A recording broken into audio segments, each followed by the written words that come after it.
kepada Ibu ini. Baiklah, untuk acara yang selanjutnya mungkin Bapak Haji Dr. Muhammad Burhan sudah siap. Untuk selanjutnya sambutan dari Bapak Haji Dr. Muhammad Burhan. Kepada beliau kami persilahkan.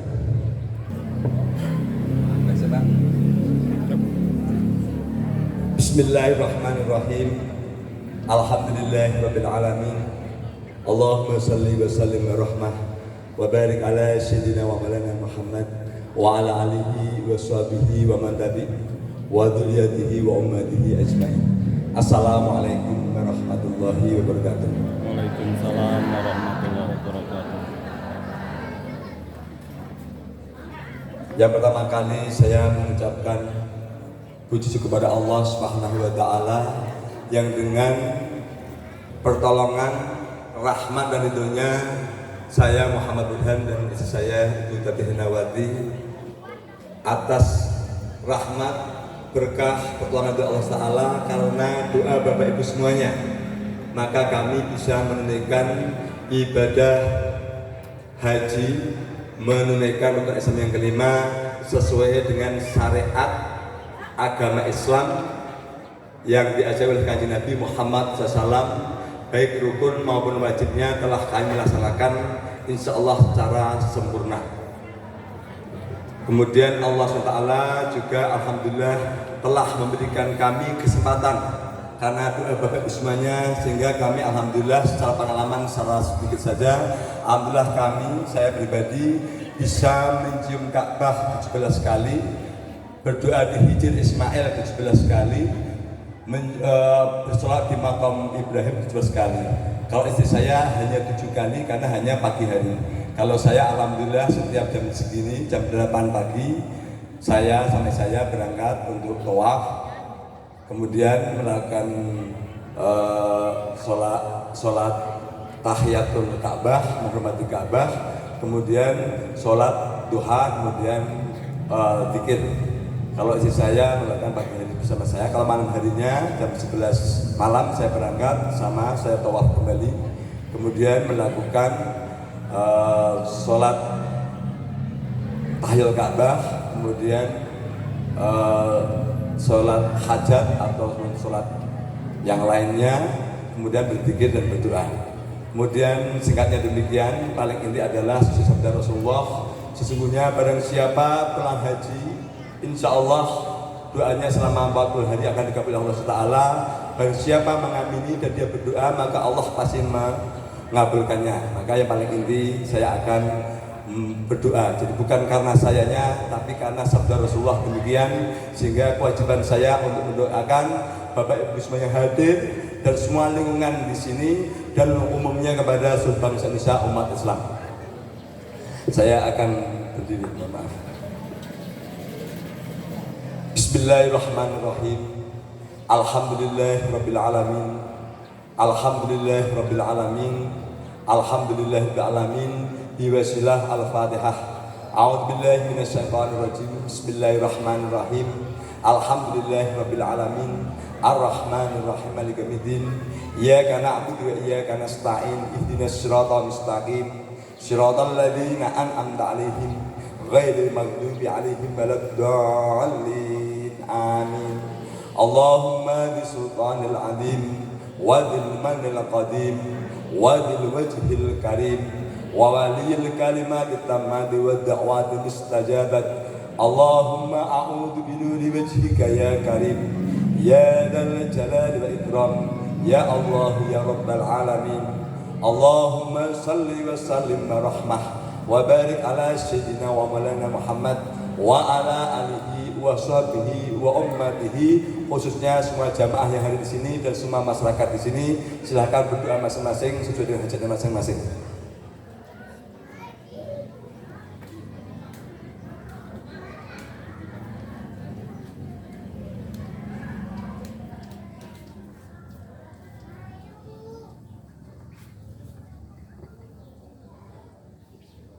Rabbi ighfirli wa liwalidayya warhamhuma kama rabbayani shaghira wa lil jami'il mu'minina wal mu'minat wal muslimina wal muslimat al ahya'i minhum wal amwat.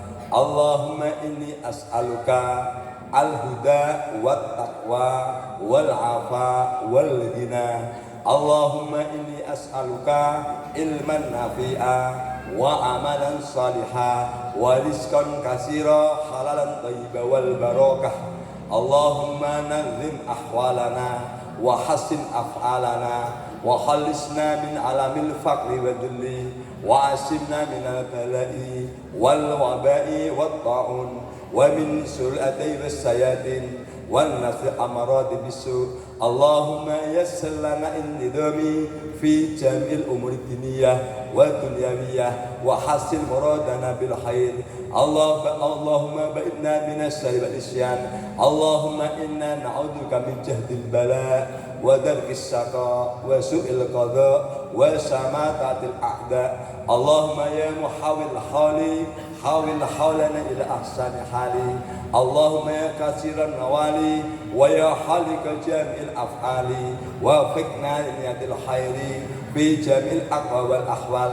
Allahumma sallimna wa sallim dinana wa la taslu waqtana za'imanana wa la tusallit alaina man la yuhafuka wa la yarhamuna. Allahumma rizukna khairat dunya wal akhirah innaka ala kulli syai'in qadir. Rabbana atina fid dunya hasanah wa fil akhirati hasanah wa qina adzabannar. Wa sallallahu ala sayyidina Muhammad wa ala alihi wa sahbihi wa ummati ajma'in bi wasilah al-Fatihah. A'udzu billahi minasyaitonir rajim. Bismillahirrahmanirrahim. Alhamdulillahirabbil alamin. Ar-Rahmanir Rahim. Maliki yaumiddin. Iyyaka na'budu wa iyyaka nasta'in. Ihdinas siratal mustaqim. Siratal ladzina an'amta 'alaihim ghairil maghdubi 'alaihim waladdallin. Amin.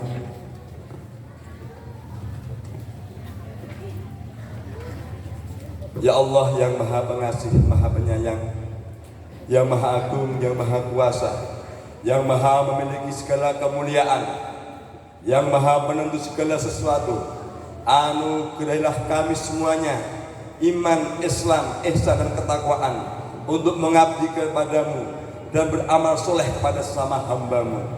Bila kami ilmu yang bermanfaat, amal yang soleh yang Engkau ridhoi, rezeki yang banyak halal, baik berkah dan yang Engkau ridhoi.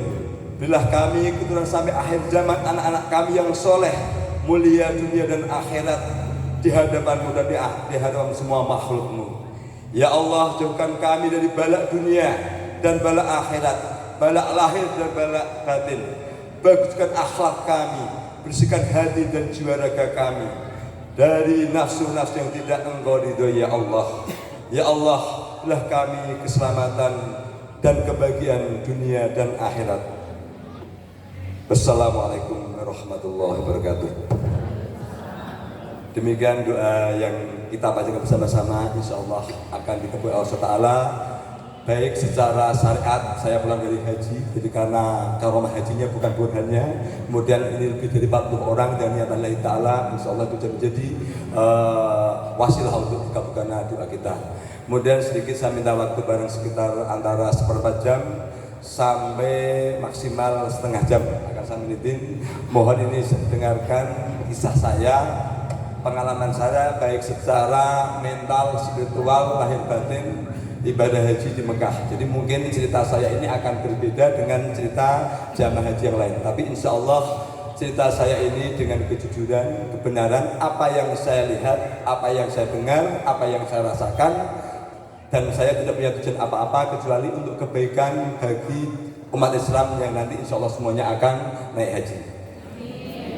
Jadi ibadah haji itu menurut saya pribadi secara objektif dengan akal sehat saya dan ilmu saya yang saya miliki, itu bukan sebuah kenikmatan, tapi sebuah perjuangan pencapaian kenikmatan. Karena apa? Mohon maaf. Jadi kalau yang namanya kenikmatan, mohon maaf, nikmat di sini Bu, makan apapun di sini enak, di sana tidak enak. Saya objektif. Alam enak di sini, bukan enak di sana. Kemudian orang-orang lingkungan itu ramah di sini, jauh. Jadi itu sebuah ujian mental bagi kita. Nah, kemudian di Arafah itu mohon maaf, kan istilahnya wajib haji rukunnya ada wukuf di Arafah. Di wukuf Arafah itu satu camp dengan ukuran lebar kurang lebih 20 meter, panjang 40 meter, isi 400 orang. Apakah itu enak? Tidak enak. Nah, kemudian kita tidur dalam 40 hari satu kamar 4 orang, apa enak? Tidak enak. Jadi kita tidak usah masakan itu enak, tapi kita memang berniat, ya Allah, ini untuk mujahadah saya, untuk sungguh-sungguh saya untuk mencapai ridhomu. Nah, kenikmatan yang paling nyata ketika kita bisa beribadah di depan Ka'bah. Kenikmatan yang langsung kita rasakan itu ketika kita bisa beribadah langsung di depan Ka'bah. Artinya di pelataran Ka'bah, bukan di lingkungan Masjidil Haram. Jadi kalau saya sholat di Masjidil Haram, lingkungan Masjidil Haram, di luar pelataran Ka'bah, itu ya yang ada tidak khusyuk, karena kita melihat orang asing yang katakanlah meludah di mana-mana, bersih di mana-mana, kita sholat dilangkai kepala kita, bagaimana enak. Tapi kalau di Masjidil Haram sepadat-padatnya, kita pasti ada kesempatan tempat untuk kita menuju di sana. Terus sekalipun seramai apapun kita tawaf, itu tidak mungkin kita ingat yang lain. Kita pasti hanya berzikir. Kalau pengalaman saya tawaf, saya tidak mengikuti manasik standar, karena memang intinya wajibnya tawaf itu mengelilingi Ka'bah 7 kali. Bacaannya itu intinya bacaan kalimat thayyibah. Makanya kalau saya hanya baca subhanallah walhamdulillahi wa la ilaha illallah wallahu akbar, itu lengkap. Ada tasbih, ada tahmid, ada tahlil, ada Allahu akbar. Saya itu wala haula wala quwata illa billahil azim, itu ada kepasrahan diri kita kepada Allah Subhanahu wa taala. Saya itu berdoa, ya Rabbana atina fid dunya hasanah wa fil akhirati hasanah wa qina adzabannar. Karena kalau kita membaca buku manasik yang ada malah mengganggu orang lain, karena kita malah baca jalan begini, akhirnya kita nabrak orang lain atau ditabrak orang lain. Apalagi jamaah haji Indonesia datang ke rombongan 100 orang dan sebagainya, itu sangat tidak efektif. Nah, kemudian saya lingkaran yang kedua, saya membaca istighfar, mohon ampun di depan Allah. Nah, setelah itu kemudian setelah baca istighfar, saya bersolawat kepada Nabi. Karena di Mekah itu, mohon maaf, miskin bacaan sholawat Nabi. Di sekitar Ka'bah itu jarang sekali yang membaca sholawat Nabi Muhammad SAW. Kalau saya, alhamdulillah, saya mengucapkannya dengan at-tahiyatul. Kalau at-tahiyatul itu kan lengkap. Di sana ada penghormatan kepada Allah, ada penghormatan kepada Kanjeng Nabi, ada doa kepada orang beriman, ada salat kepada Nabi Ibrahim dan keluarganya. Jadi alhamdulillah, makanya dengan syariat itu hakikatnya hati saya berusaha seikhlas mungkin, ya Allah, bila kesempatan hamba untuk mencium Baitullah, mencium Ka'bahmu. Alhamdulillah, saya hampir setiap saya tawaf, saya baru maksimal yang karena putaran kedua saya selalu bisa mencium Ka'bah. Ada dokumentasinya, fotonya selengkap. Alhamdulillah, saya hitung, saya alhamdulillah mencium Ka'bah 17 kali. Dan alhamdulillah ketika saya mau menuju ke makam Ibrahim yang diameternya 1,8 meter, dibutuhkan ribuan orang. Tapi alhamdulillah saya bisa mencapainya. Secara sehat saya selalu assalamualaikum ya Nabiullah Ibrahim alaihissalam, Khalilullah. Assalamualaikum ya Nabiullah Ismail alaihissalam. Alhamdulillah saya bisa. Ketika menuju Hijr saya juga sama. Assalamualaikum ya Sayyidina Nabiullah Muhammad SAW, Nabiullah Ibrahim alaihissalam, Nabiullah Ismail. Alhamdulillah selalu mendapatkan. Itu pengalaman saya. Jadi pencapaiannya bukan hanya fisik, tapi kepasrahan diri kita. Ya Allah secara terus. Jadi bukan karena kita menang-menangan bisa mencapai ke Ka'bah karena kekuatan, enggak. Kalau kekuatan badan saya tidak besar.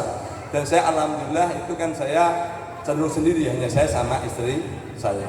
Jadi alhamdulillah intinya yang katakanlah insya Allah tahun depan untuk berangkat haji itu menyiapkannya, mending saya kasih tahu jujur daripada kasih tahu manis-manis karena kaget. Jadi menyiapkan benar-benar fisik, tidak hanya fisik, mental. Kita kenapa mental? Kita tidak boleh mengandalkan siapapun, baik Kemenak PPHI itu maupun KBIH. Kita harus mengandalkan hakikatnya Allah SWT. Ya karena butuh ini Allah tolong saya bisa untuk beribadah di depan Baitullah. Sama lah hilangnya mengandalkan diri kita pribadi. Karena mohon maaf, kalau pengalaman yang saya alami, KBHI sama Kemenak itu hanya mengantarkan kita sampai ke hotel dan mengingatkan kita saat rukunnya saja sama wajibnya. Jadi hanya pertama kali tawaf untuk umroh itu. Nanti juga kalau hilang juga dibiarkan Bapak Ibu semuanya hilang. Ketemu sendiri. Itu saya nyata aja daripada nanti Bapak nggak siap. Nah saya punya video lengkap. Nanti katakanlah oh ini peta-petanya kalau mau pengen masuk ke Ka'bah itu demikian. Nanti kalau Bapak hilang ya kalau nggak cari sendiri nggak akan ketemu. Dan rata-rata wajah pasti frustasi hari pertama. Hari pertama pasti akan frustasi. Itu ke pengalaman saya. Pengalaman saya kan hilang hari pertama. Saya ini sedikit masih berat. Saya hari pertama itu hilang 10 orang. Nah akhirnya kan telepon sama KBH, tidak cepat responnya. Alhamdulillah saya bisa sedikit bahasa Inggris. Nah tanya bangsa Arab, polisi tentara di sana saya apa adanya. Yang ada wajah kejam, wajah istilahnya tidak familiar, tidak ramah. Mereka itu hanya cenderung mereka itu menjaga aset fasilitas, bukan melayani kita. Makanya satu saya berontak, ya Allah, kenapa tanah suci demikian? Sementara kita itu di sini secara dohir mendatangkan devisa, hidupnya mereka dari kita. Kenapa kita tidak sambut dengan baik? Kemudian kita itu secara hakikat tamu Allah, diundang oleh Allah. Kenapa pelayannya demikian? Hati saya berontak, kalau sama orangnya apa adanya, jujur lah. Nah alhamdulillah di dalam hati saya, ya Allah tolonglah hamba. Akhirnya saya tanya, Master, I will go home to this address. Saya mau pulang sini. How much money harus I must pay? Berapa uang harus saya bayar? Ketika saya sini 50 riyal, besok tidak masalah. I will pay 90 riyal. Karena bersyukurnya saya sudah 2 jam kepanasan kaki dan semuanya orang tua, saya bayar 90 riyal. Itu bentuk syukur saya. Ternyata bayarnya cuma berapa? Cuma 25 riyal aslinya. Ya Allah, kenapa semua penipu? Demikian terus Bapak Ibu semua. Nah akhirnya kenapa? Tidak KBH lambat merespon. Jadi akhirnya dari situ saya akhirnya malam saya belajar sendiri. Karena istri saya mohon maaf bilang katakanlah akhirnya menjadi apatis, pesimis gitu. Saya nggak mau kesini lagi. Kata gitu. Kenapa? Ya takut aja tak manusiawi. Nah akhirnya saya belajar. Saya harus mandiri kalau demikian. Saya belajar, saya berangkat sendiri malam hari belajar tentang petanya Masjidil Haram. Karena apa di hati saya rugi. Saya nunggu 10 tahun untuk kesini bayar mahal kalau saya hanya pindah tidur sama pindah makan. Nah akhirnya alhamdulillah saya paham. Setiap pagi saya ngajak istri saya pelan-pelan. Akhirnya lama semakin seiring hari menjadi hafal Masjidil Haram. Jadi contoh, kalau mau masuk ke pelataran itu bagaimana caranya, gerbang berapa, saya alhamdulillah hafal. Alhamdulillah itu bukan pamer amal, hampir saya banyak nolong orang yang tersesat. Contoh orang Pati itu tersesat ya, tersesat di dalam Ka'bah nggak bisa keluar. Saya telepon pihaknya, suruh nyari Pak, suruh nyari bagaimana? Nggak mungkin, Bapak yang udah pengalaman tiap tahun ke Mekah harusnya nyari. Akhirnya tetap dicari Pak, orang Kabia, orang Pati. Akhirnya saya antar sampai ke sektornya, terminal ke arah sektor itu. Jadi itulah mohon maaf. Jadi makanya saya tetap akan berikan sebuah surat secara resmi ke pihak Kemenak sebagai BPIH sama ke pihak KBIA untuk berbenah apa kasihan kepada pihak Kemenak sebagai pelayan masyarakat yang menerima hak dari masyarakat, sama kasihan umat kedepannya kalau mau seperti itu. Karena rata-rata tidak ada yang berani kata Allah untuk bicara kebenaran. Setelah manis-manis ini takut dengan mitos, di sana harus selalu bersyukur. Bukan tidak bersyukur, tapi sebuah kejujuran harus disampaikan. Kalau tidak ada pembangunan konstruktif, tidak akan pernah berubah. Saya jujur kloternya saat begini, Pak, Bapak ke sini haji itu gratis. Artinya Bapak tidak perlu menunggu, tidak perlu membayar. Bayarlah dengan Bapak amanah. Jadi katakanlah mereka itu kesini itu bukan jamaah tahlilan. Jadi saya matiin mohon maaf, KBIA sama Kemenak itu, jadi kita dianggap sebagai jamaah tahlilan. Hanya diajari cara membaca bacaan-bacaan saja. Itu mah nggak penting. Yang penting bacaan kalimat thayyibah. Yang penting teknis. Bagaimana jangan sampai jamaah haji Indonesia ini hanya pindah tidur sama pindah makan. Saya bukan omong kosong Pak. Rata-rata jamaah haji Indonesia itu yang bicara manis-manis di sini itu hanya pindah tidur sama pindah makan, kecuali rukun dan wajibnya haji. Kecuali nanti ada temannya yang baik hati mengajak untuk berangkat. Itu yang saya nyatakan. Itu hampir rata-rata seperti itu. Jadi saya sangat prihatin gitu. Artinya jauh-jauh mereka ke Mekah bayar mahal 40 hari, artinya hanya demikian. Ada salah satu kesatuan namanya, ada yang full selama 40 hari itu hanya mereka ya hanya wukuf Arafah, kemudian tawaf ifadah nggak tahu ya, kemudian sama cari air panas tiap pagi itu aja. Itu tapi nggak saya ceritakan. Ini nyata yang saya lihat gitu. Sebuah saya ini bukan membuka aib, tapi ini sebuah masukan sebuah nanti katakanlah Bapak Ibu semuanya ketika naik haji menyiapkan diri bahwa memang manusia itu tidak boleh bergantung dengan siapapun. Secara batin iya karena abu juga iya karena stain bergantung kepada Allah SWT. Secara zahir ya bergantung dengan diri kita sendiri. Tetapi kewajiban lembaga yang menyelenggarakan beribadah haji ini harus memberikan hak dan kewajibannya sesuai dengan yang mereka terima. Itu kalau dari kami. Jadi itu kemudian alhamdulillahalamin, sekali lagi saya mengucapkan terima kasih banyak atas doa Bapak Ibu semuanya dengan tulus itu, sehingga saya alhamdulillah insya Allah yang saya sampaikan ini saya nggak punya motif apapun karena lahirnya saya sudah tidak naik haji lagi kan Paknya sekali. Kalau saya naik haji lagi itu berarti kan saya tamak. Nah, itu cukup sekali saja orang lain. Jadi artinya saya hanya karena kasihan jamaah haji kedepannya biar tidak terlalu dimokok takut dengan kamu jangan marah nanti takutnya nanti kamu kualat, itu kan repot. Jadi mengatakan kebenaran itu bukan marah, ya. Mengatakan sebuah kebenaran itu bukan marah. Katakanlah kritis, ini makanan kenapa tidak layak, itu bukan marah. Tidak, kalau memang tidak layak katakan tidak layak. Ini tidak enak ya tidak enak. Bukan berarti kita tidak bersyukur. Kita seperti itu. Kemudian kata orang di mana-mana ada anggur, di mana tidak, Bapak Ibu semuanya. Kalau kita tidak beli juga tidak ada anggur, tidak ada apel. Kita harus lahirnya juga berbekal sendiri. Kalau kita sedekah ya sedekah siapa ya kita itu yang sedekah. Bukan mengharapkan sedekah di sana nggak ada sedekah Bapak Ibu semuanya. Kecuali air putih banyak. Kalau air putih saya ngakuin di mana-mana disemprotkan air putih. Tapi kalau yang sedekah paling kalaupun ada sedekah itu adalah sedekah kurma. Satu kotak itu untuk rebutan banyak orang. Alhamdulillah kalau kita juga pasti akan malu mengambilnya. Jadi tidak ada. Jadi tidak ada hal-hal seperti itu yang digambarkan kata orang-orang itu. Menurut saya tidak ada. Apel tidak di mana-mana, anggur tidak di mana-mana. Kecuali di toko kita harus beli. Itulah kenyataannya. Alhamdulillah. 5 menit lagi. Untuk di Madinah, alhamdulillah. Di Madinah intinya ziarah ke makam Kanjeng Nabi Muhammad Sallallahu Alaihi Wasallam. Jadi saya yang sampaikan sabda Rasulullah. Barang siapa menziarahi aku saat wafatku di makam, maka sama dengan menziarahi aku saat hidupku. Jadi makanya alhamdulillah saya tepat 7 hari betul-betul tiap malam saya alhamdulillah bisa menziarahi makam Nabiullah Muhammad SAW, Sayyidina Abu Bakar dan Sayyidina Umar radhiyallahu anhu. Nah, rata-rata orang ngejarnya rodoh. Padahal kalau orang itu ngejar ke makam Nabi Muhammad pasti melewati rodoh, hanya beda disekat saja. Nah, tapi kalau ke rodoh pasti belum tentu dibuka maka menuju makam Nabi Muhammad. Makanya saya bukannya sombong, artinya saya lebih mengutamakan mengunjungi Kanjeng Nabi daripada kabulnya doa. Makanya saya ya Allah saya mengunjungi ya Allah, mengunjungi kasihmu Nabi Muhammad. Alhamdulillah saya selama 7 malam betul terakhir saya malam Jumat. Terakhir malam Jumat saya alhamdulillah ke makam Kanjeng Nabi Muhammad SAW. Pasti rodoh terlewati. Kalau kita ke makam Kanjeng Nabi, rodoh pasti terlewati. Tapi kalau kita ke rodoh karena egois ingin berdoa kita dikabulkan, kita tidak akan belum tentu kita bisa menuju makam Kanjeng Nabi Muhammad SAW.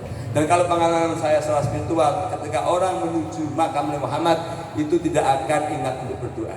Yang adalah hanya bersalam dan bersama Kanjeng Nabi karena berlinang air mata. Saya termasuk orang yang keras, hampir tidak pernah menangis dari kejadian apapun. Tapi alhamdulillah ketika melewati makam Kanjeng Nabi Muhammad SAW itu selalu, dan dengan otomatis kita tidak mau membelakangi Kanjeng Nabi Muhammad SAW. Hanya sayangnya itu mereka tentara kan keras semuanya. Tapi alhamdulillah karena ngantrinya itu menjadi lamanya kita melewati makamnya Kanjeng Nabi sehingga kita bisa bersolawat panjang di sepanjang makamnya Kanjeng Nabi Muhammad SAW. Nah kalau trik teknisnya bagaimana kita bisa ke Ka'bah contohnya? Itu mohon maaf, rata-rata hampir semua jamaah Indonesia itu kalau jam 8 habis Isya jam 10-an itu tidur semuanya. Nah saat itulah kita berniat berangkat. Bertasbih jadi berangkat. Kalau saya biasanya sholat hajat dulu di hotel untuk memohon pada Allah biar mencapai ke Ka'bah. Dan kemudian kita sedekah barang 5 real atau berapa real. Insya Allah gitu. Jadi ternyata bukan karena kekuatan fisik kita, tapi kesungguhan kita untuk mencapai Ka'bah. Di makam Kanjeng Nabi juga demikian. Jadi pagi juga sama pagi rata-rata jamaah jam segini tidur semua rata-rata. Ini saya apa adanya, bukan menjelekkan. Nanti jam 11 dan 12 jam dia bangun tidur, sholat jamaah. Kalau di Mekah itu sholatnya jamaah di hotel. Sementara kalau di hotel bukan 100.000 pahalanya. Hadisnya jelas. barang siapa ibadah di Masjidil Haram, bukan di Mekah. Barang siapa ibadah di Masjidil Haram, pahalanya 100.000 kali. Barang siapa di Masjidil Nabawi, bukan di Madinah, di Masjid Nabawi 10.000 kali. Barang siapa di Masjidil Aqsa 1.000 kali. Bukan Mekah, bukan Madinah, bukan Palestina. Hadisnya jelas, Masjidil Haram, Masjidil Nabawi, kemudian Masjidil Aqsa. Jadi kalau kita di sana itu sholatnya cuma di hotel, alangkah sayangnya.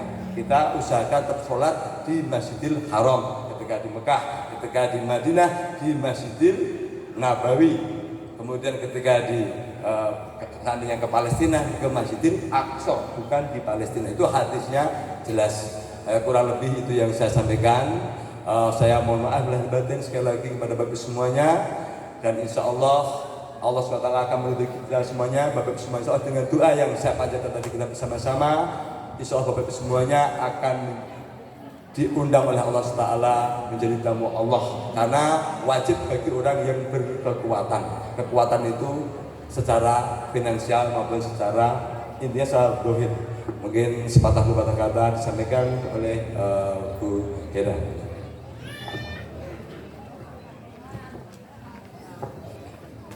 Bismillahirrahmanirrahim.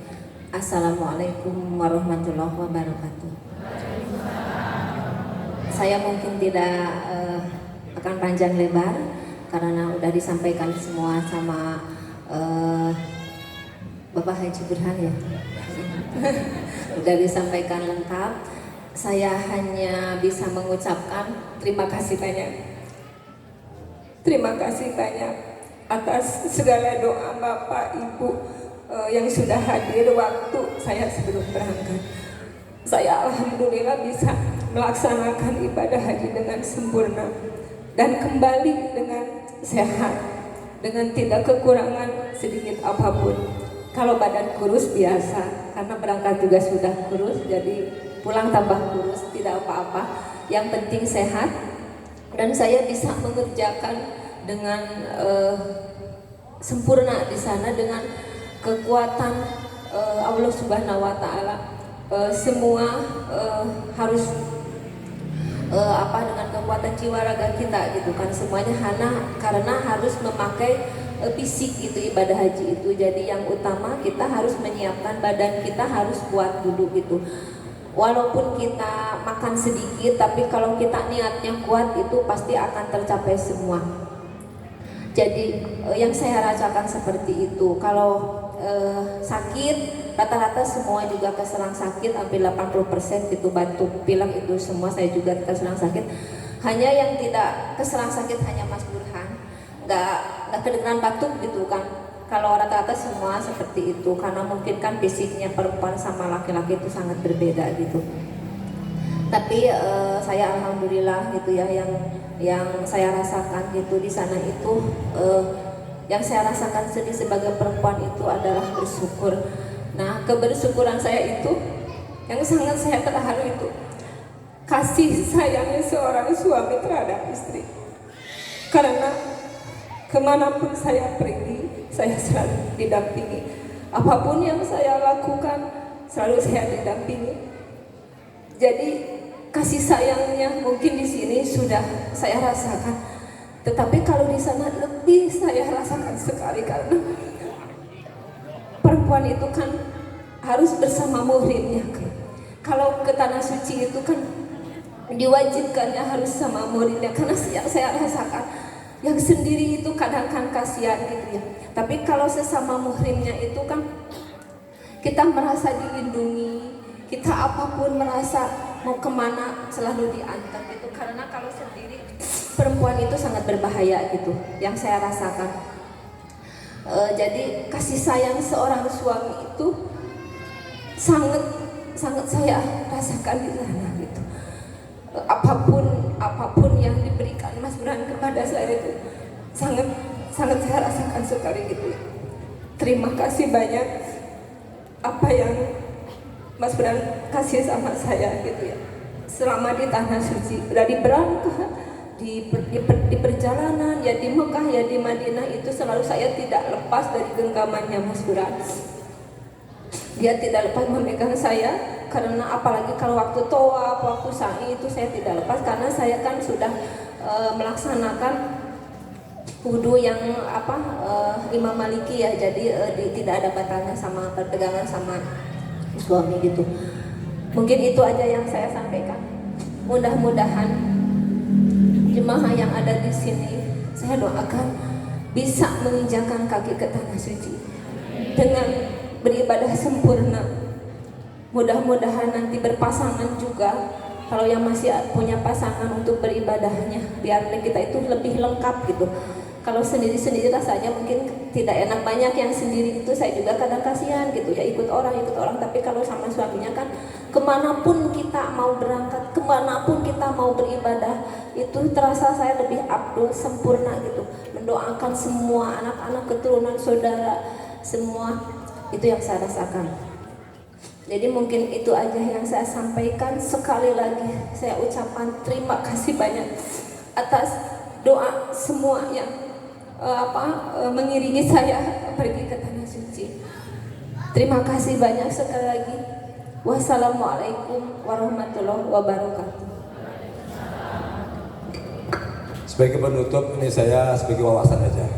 Kan sama kita jadi sering katakanlah badal haji gitu ya. Badal haji itu kan se-Indonesia ini harganya luar biasa. Ini ilmu aja nih Bapak Ibu semuanya biar menjadi bahan pertimbangan.